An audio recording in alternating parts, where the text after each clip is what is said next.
Assalamualaikum warahmatullahi wabarakatuh.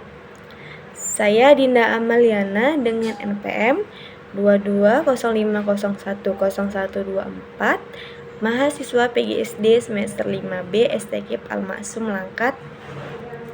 Pada video ini saya akan mempresentasikan hasil analisis butir soal saya untuk memenuhi tugas mata kuliah evaluasi pembelajaran. Sebelumnya saya sudah membuat soal sebanyak 35 butir soal pada mata pelajaran IPA, kemudian saya sebar kepada 40 siswa kelas 5 SD. Siswa yang menjawab pertanyaan dengan benar maka memperoleh skor 1. Kemudian siswa yang menjawab soal dengan salah maka memperoleh skor 0. Kemudian masuk ke validitas. Terdapat 14 butir soal yang dinyatakan tidak valid yang sudah saya warnai merah. Kenapa soalnya tidak dikatakan valid? Karena nilai dari R hitung lebih kecil dari R tabel.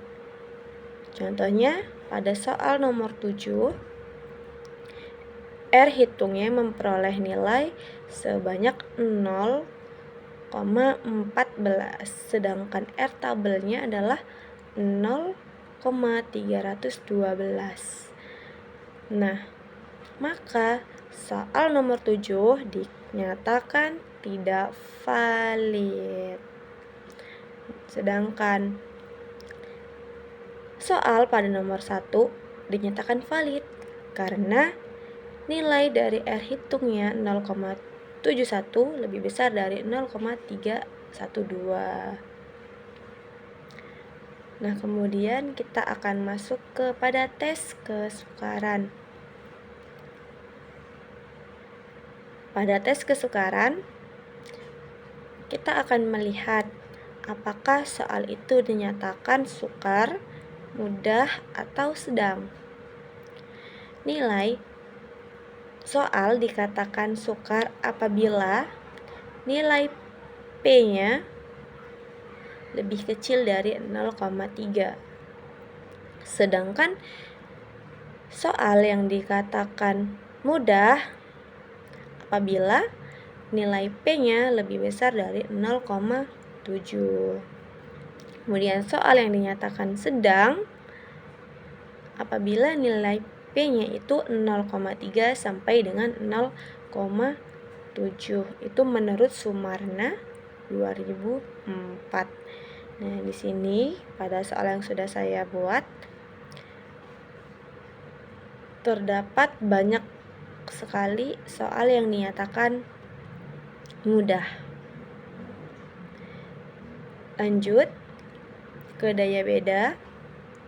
Pada daya beda, saya sudah membagikan 2 kategori siswa yang masuk dalam kelas atas dan kelas bawah. Pada kelas atas adalah siswa-siswa yang memperoleh skor tertinggi, sedangkan di kelas bawah adalah siswa-siswa yang memperoleh skor terendah. Syaratnya adalah jika D lebih dari 0,2 sampai dengan 1,0, maka keterangannya soal tersebut diterima. Jika kurang dari nilai ini, maka soalnya ditolak. Contohnya seperti ini. Nilai D-nya itu sebesar 0,18, maka keterangannya adalah ditolak. Lanjut ke tabulasi nilai.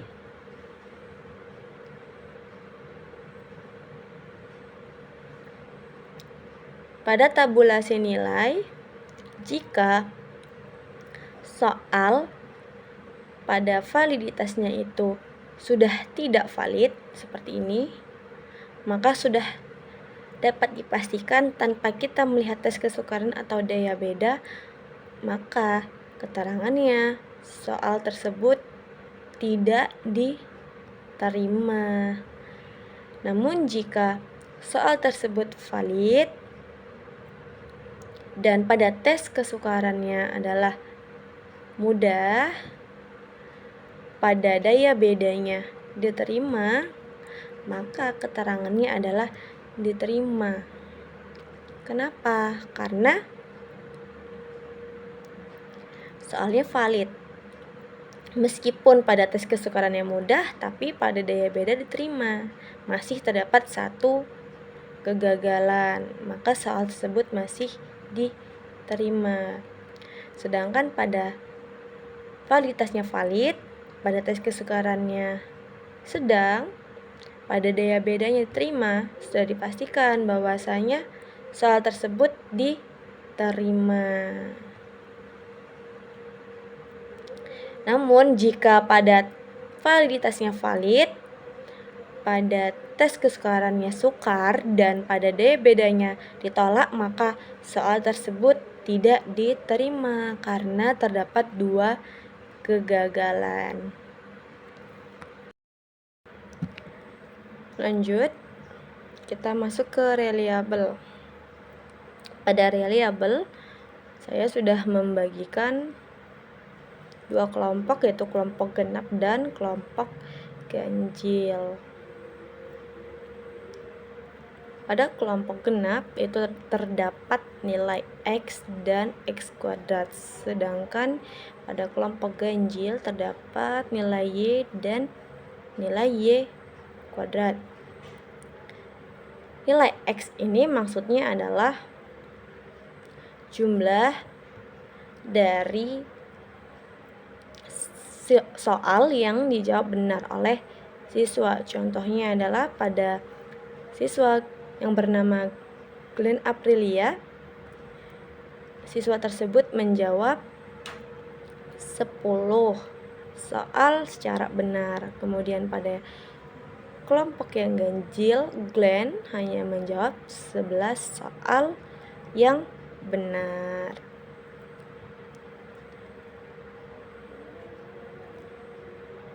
Nah, kemudian nilai sigma pada kelompok genap yaitu sebesar 7.577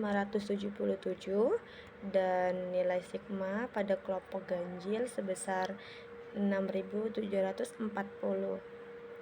Maka diperoleh nilai XC-nya yaitu sebesar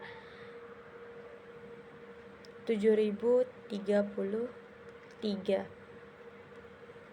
Kemudian saya menghitung menggunakan rumus RGG N jumlah siswa sigma XY dikurang sigma X dikali sigma Y, kemudian dibagi akar N, kemudian sigma X kuadrat dikurang sigma X kuadrat dikali N sigma Y kuadrat dikurang sigma Y kuadrat. Maka diperoleh nilainya sebesar 0,756. Jadi soal dinyatakan reliable dikarenakan nilai RGG-nya itu lebih besar dari R tabel. Di sini R tabelnya bernilai 0,320 sedangkan RGG-nya 0,756. Maka soal dinyatakan reliable.